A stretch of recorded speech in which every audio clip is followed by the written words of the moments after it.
我们邀请汉翔公司廖荣兴廖董事长为我们致辞。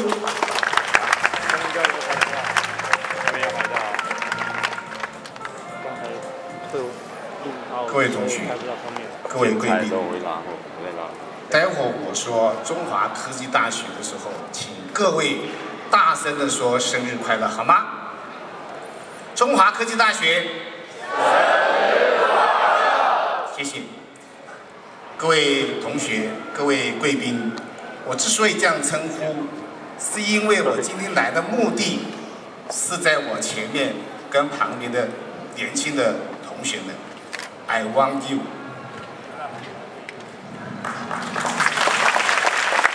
当然，我还是要非常这个诚挚的代表我个人能够参加这样子的一个盛会，表示感谢。当然，我们公司对于这样子的一个邀请以及盛会啊，是站在非常支持以及祝福的一个这样子的角色。那我以下会有3个简单的分享。第一个是我自己这一辈子影响我最大的2件事情，第一个是飞行，第2个是鸟类观察。请问各位同学，你们晓不晓得新竹县的县鸟是哪一种鸟？知道了，我送你一本书。新竹县的县鸟，知道了请举手。我们后面的你们晓得？我们理事长晓得那是五色鸟，我送你一本书，下去我都送到。我自己飞行25年，累计的时间2800小时，都是飞战斗机的。那我赏鸟赏了30年。我们为什么讲这个？鸟类是从两栖类开始演化，把它的这个身上的鳞演化成羽毛，已经在这个地球上存活了2亿5千万年。我们人类发明飞机到现在是110年左右，是1903年的12月27号，莱特兄弟把飞机飞起来到现在。我们相同的部分是，所有的这个一直在减重，一直在把引擎的效率提高。减重是把身体里面的骨头变成空心的，把这个羽毛用各种不同的这个方式呈现，然后把我们的泄殖腔变短，这都是减重。我们现在最近G1所说的那个 LEAP 引擎，就是让它的效率提升。唯一差别的是，鸟类可以利用冬天、夏天那个季风的方式来飞，可是我们人类的飞机不行，人类的飞机要随时依据人的目的，随时飞来飞去，所以有这样的差别，其他大概都一样。所以复合材料就是要符合这样子的一个需求。那么我们刚才讲2亿5千万年跟我们110年比较，那个靠的是什么？靠的是决心。靠的是意志，靠的是接受挑战的勇气。像我们孙董事长这样子的决心跟勇气，大家给他热烈鼓掌。所以人类才会进步的这么快。第2点我要讲的是说，全世界先进国家没有一个国家不对航太产业的政策或者是国防自主的部分给予全力的支持。远超过我们非常多，即使美国这样的国家，它都会给波音、会给G1非常多的研发经费，让它继续去研发，让它继续做更好的飞机。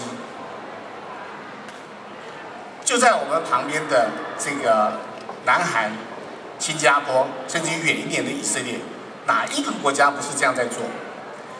我跟各位报告一下，我们在20年前呢，我们开始做 IDF。我把 IDF 的兴衰史跟我们公司的兴亡史是结合在一起。当 IDF 停掉以后，我们在做 IDF 的时候，220亿的这个营业额。IDF 停掉的时候，我们只剩下91亿，然后我们开始拼命的去接民机这些，然后才勉强的到现在250亿的营收。这个就是我们政府对政策的支持跟延续性的一个挑战。我讲的是这个哈。那这个我们再把复合材料这件事情稍微说一下。我们公司在8年前开始投资复合材料中心，花了20亿。我们那时候的订单零机的部分只有40亿，因为做的这个事情到现在为止已经到80亿，也就是倍增。实际上这个开始生产量产只有5年的时间，当然不一定马上回本，但是这个订单跟营收的状况大概就是这样子的成长。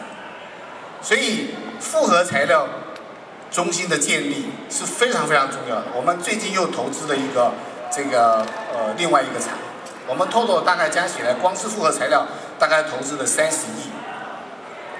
那贵校能够有这样子的决心，我们非常非常佩服。第3点就是，学校非常非常希望我们汉翔公司扮演在航太产业中，产业的这个领先的角色。那希望跟我们学校跟我们这个公司签所谓的策略联盟，我们也非常非常高兴。我们也希望学校经过这个学校的所有的这些设施训练出来以后，可以很快的、很容易的进入到我们公司里面来这个任职。所以我跟各位讲，各位都是我们来征才非常非常重要的目标。那这个中间，我们经常在想啊，这个企业界说学校训出来的学生如何如何，那学校又说企业界都不找我们的学生去，这中间怪来怪去都没有用。我们今天这个场合啊，就是最务实的做法。这是以上我简单的提供了3点，我不再耽误大家的时间。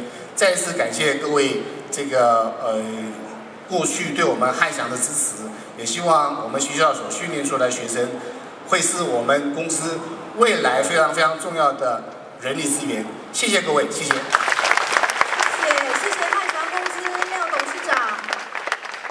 继续我们。